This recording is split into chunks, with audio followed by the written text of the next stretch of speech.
Sinong nakakaalam nito? Ito yung white fungus kung tawagin.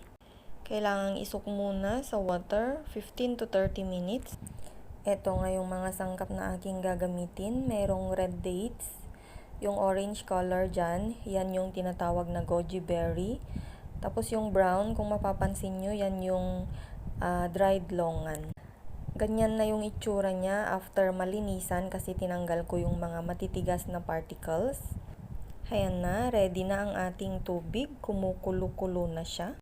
Itong white fungus is a wild medical mushroom that's been used in traditional Chinese medicine for centuries.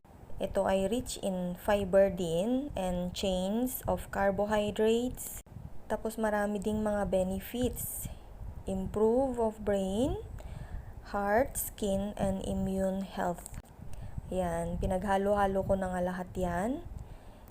Ito ay isang klase ng drinks din na pwedeng inuming mainit pero mas preferred kong inumin ito na malamig siya.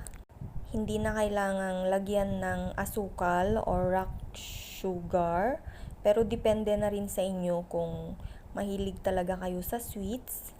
Kasi yung goji berry dyan, tapos yung red dates is medyo matamis na siya. Pakuluan lang yan ng 1.5 hour to 2 hours. Ayan na nga siya, kumukulo-kulo na siya hanggang sa maluto lahat yan. Napaka-colorful, di ba?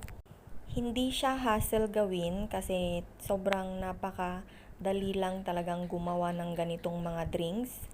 One thing more po pala about sa white fungus na tong drinks na to, it's full of plant collagen which can help our skin to stay dehydrated and maintain a youthful appearance. Yan yung kanyang benefits sa ating katawan.